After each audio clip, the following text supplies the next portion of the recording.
দেখো গৌর এলো রে সঙ্গে নিতাই এলো রে, গৌর এলো রে সঙ্গে নিতাই এলো রে, গৌর এলো রে সঙ্গে নিতাই এলো রে, গৌর এলো রে সঙ্গে নিতাই এলো রে, আমাদের গৌর এলো রে। হরি হরি হরি হরি ধ্বনি শব্দ শোনা যায়, আমাদের গৌর এলো রে। গৌর এলো রে চলে নদিয়ায়, উলুধ্বনি হরিধ্বনি শব্দ শোনা যায়, আমাদের গৌর এলো। মানব দেহ হচ্ছে কৃষ্ণ ভজনের যোগ্য জনক। এই মানব দেহটাই হচ্ছে কৃষ্ণ ভজনের যোগ্য জনম। একমাত্রই মানব দেহ পেলেই গোবিন্দের সেবা করা যায়। ওমা, তুলসী পত্র ছাড়া গোবিন্দের সেবা হয়? হয় না। চন্দন ছাড়া গোবিন্দ সেবা গ্রহণ করে না।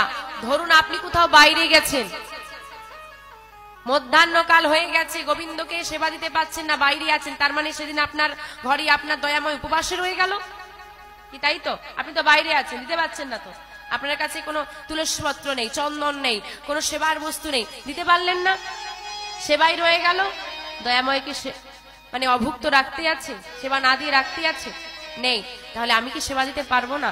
বলছে কেন পারবে না, তোমার দেহটা তো আছে। খুঁজে দেখো, তোমার দেহের মধ্যে সবই কিছু আছে। কি আছে? তোমার মন তুলসী। এই হচ্ছে তো, তোর থেকে আমি বেশি ডিগ্রি নিয়েছি, মানে আমি বেশি জ্ঞানী, তাই তো? এটা হচ্ছে, জানেন তো বাবা, যে মনে করে আমি সব জানি তার মতো মূর্খ পৃথিবীতে। যে মনে করে আমি সব জানি তার মতো মূর্খ এই পৃথিবীতে নেই। কারণ সব কিছু একজনের পক্ষে জানা সম্ভব নয়। তুমি যেটা জানো সেটা আমি জানি না, আমি যেটা জানি তুমি সেটা জানো না। একটা ছোট্ট বাচ্চা থেকেও আমরা শিক্ষা নিতে পারি। তো যারা যারা আমার গোবিন্দের কৃপা পেতে চান, বড় বড় হাত তুলুন। কৃষ্ণ বলে বাহু তোলে, চলো রে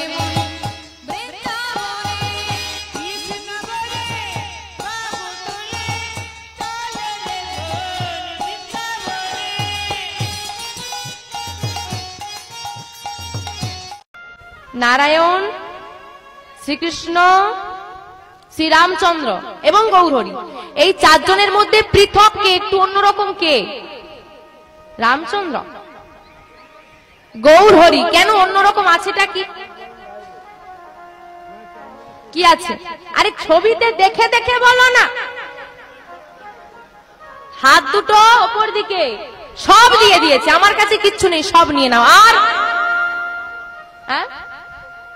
হ্যাঁ, আত্মসমর্পণ তো করেছে, সব আমাদেরকে বিলিয়ে দিয়েছে, সব নিয়ে যা ছিল সব আমাদেরকে দিয়ে দিয়েছে। আর কি, আর কি আছে দেখুন, ভালো করে দেখুন, তারপর বলুন, দেখে দেখে বলুন আর কি পৃথক। শ্রীকৃষ্ণের সঙ্গে গৌরহরির কি তফাৎ আছে দেখুন। পোশাক, হ্যাঁ একদম, কত দামি পোশাক পরিধান করতেন শ্রীকৃষ্ণ শ্রীরামচন্দ্র, কিন্তু গৌরহরি সাধারণ গেরুয়া পোশাক পরেছে। দুজন ভক্ত মন্দিরে গেছে,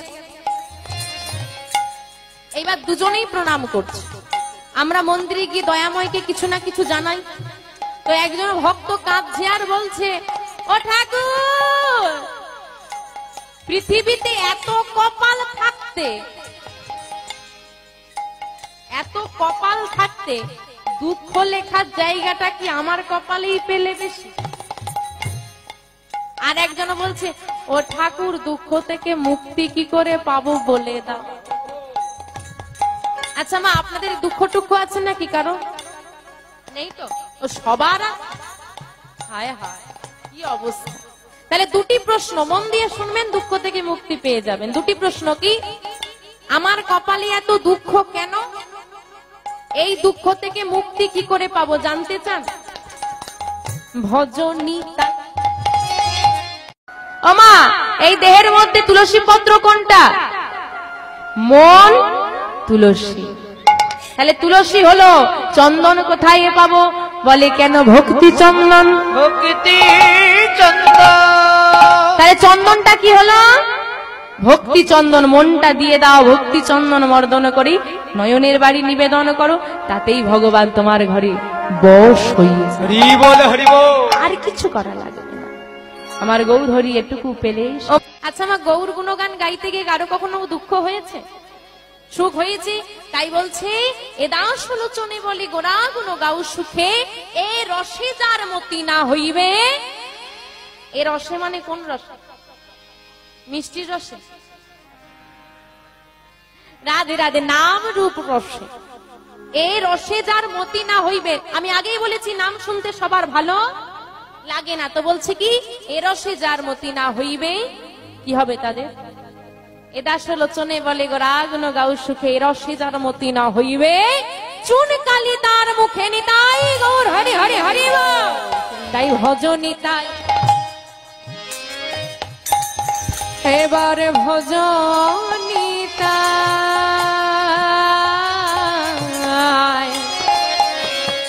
তোমরা ভজ নিতাই। তো দেখে বেশ সুন্দর দেখতে লাগছে, ঝাঁপ দে আর ঝাঁপ দিলেই পড়ছে। তুমি সবজি দোকানে গিয়ে কি ঔষধ খুঁজলে পাবে? ওমা সবজি দোকানে গিয়ে ঔষধ খুঁজলে পাবে? পাবে না। ঔষধ দোকানে তোমাকে ঔষধ খোঁজ করতে হবে। তদ্রূপ এই সংসার হচ্ছে দুঃখের সংসার। এই দুঃখের সংসারে এসে আনন্দ খুঁজলে তুমি পাবে কোথায়? নেই তো। আনন্দ কোথায় আছে? একমাত্র শ্রী দয়াল গৌর হরি শ্রী চরণ। যদি কেউ একবার ওই গৌর গোবিন্দ চরণ সার করতে পারে, তাকে জীবনের কোনো দুঃখ আর গ্রাস করতে পারে। তাই তিনি হলেন আনন্দের বিগ্রহ। যিনি আনন্দের বিগ্রহ, তার নয়নে আজকে